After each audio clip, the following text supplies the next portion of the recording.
Being broke is the most expensive thing you will ever do. Nobody tells you that. They tell you it's about discipline.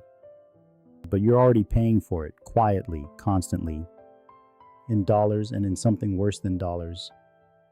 The $35 for being $4 short. The deposit you lose because you've never had one. The bus that pulls away the second you reach the stop. The cheap shoes you buy twice. The pay monthly that always costs more than the pay once. There's a name for all of it. Nobody prints it on the bill. Let's start the month you finally saw it. Minus $31. It's a Tuesday. You buy a $4 coffee because it's been that kind of week. And you're 40 cents short of having $4. You don't feel it happen. The card says yes. The coffee is warm. The day goes on.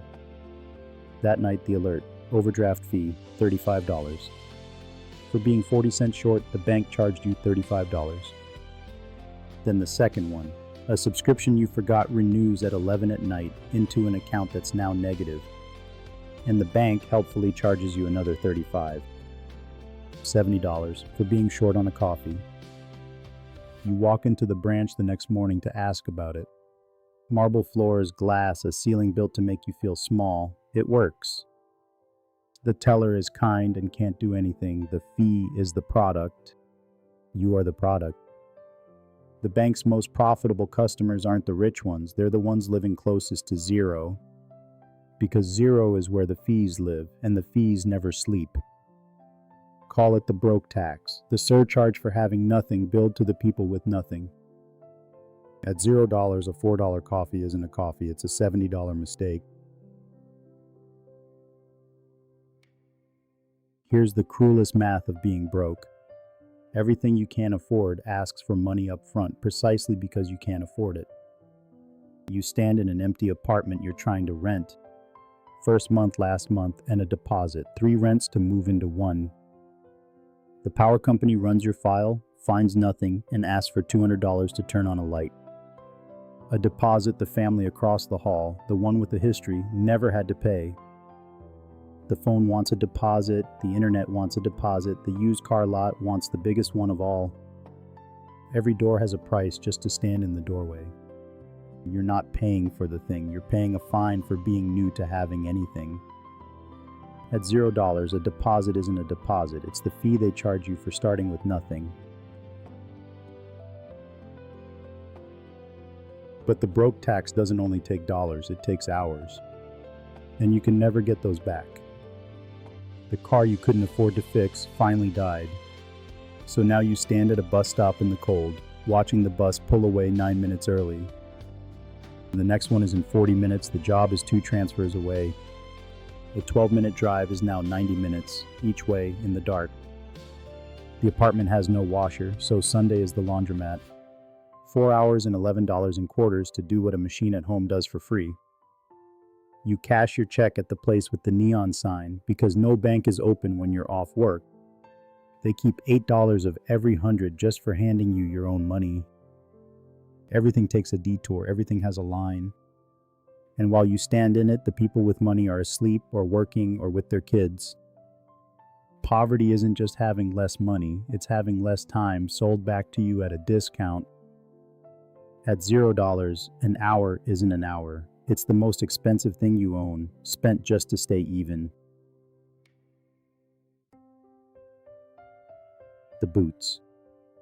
You need work boots. The good ones are $120. You have 26.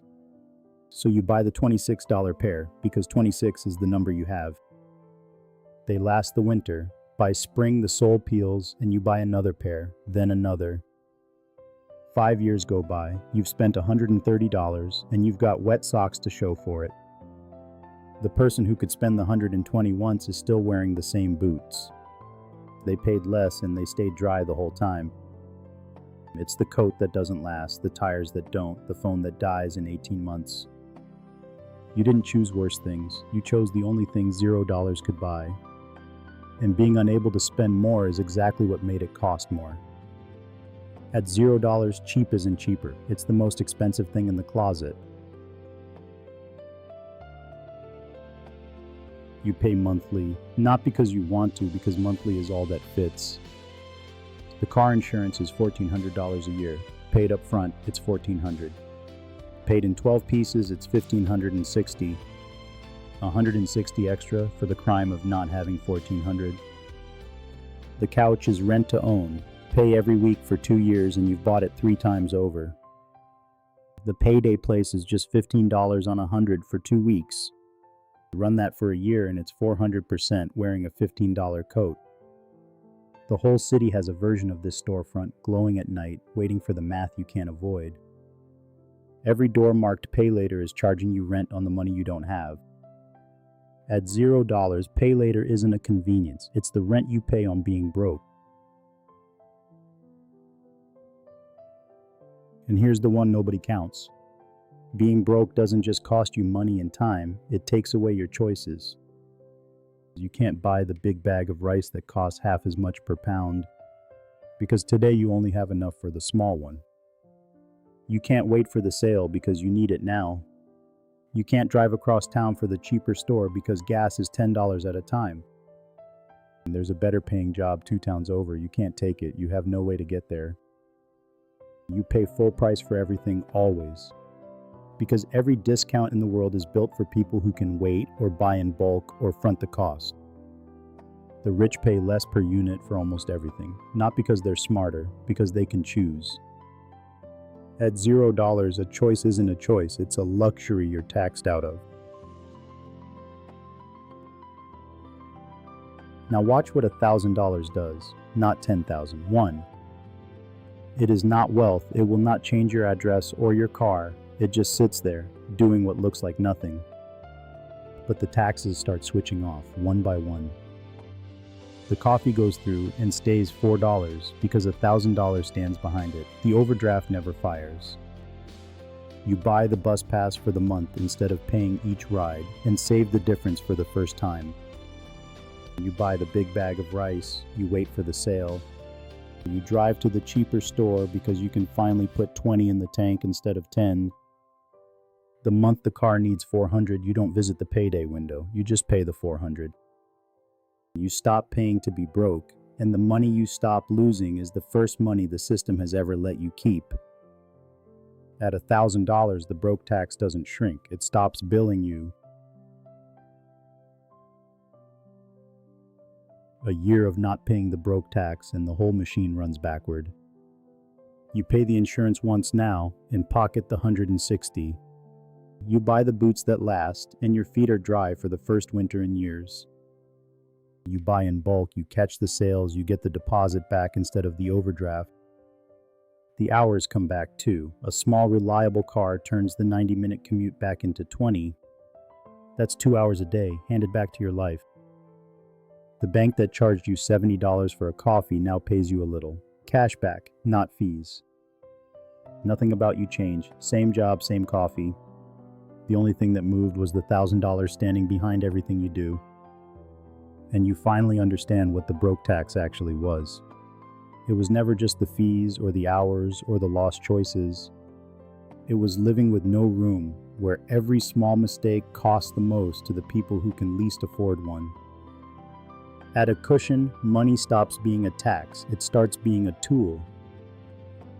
Somewhere right now, someone is $4 short. The $35 fee is already on its way tonight. They think the problem is the $4. It isn't. The problem is there's nothing standing behind the $4. Right now they're losing money for being broke, hours for having no car, and choices for having no cushion. And every one of those taxes is quietly keeping them broke. The broke tax isn't a number on a statement, it's the price of having no margin. And the system charges the highest price to the people with the least room to pay it. $1,000 won't make you rich, it makes you unpoor. It buys back the margin, the dollars, the hours, and the right to choose. The first 1,000 isn't savings, it's the day the bill stops coming. This is Merlin Money, count it quietly.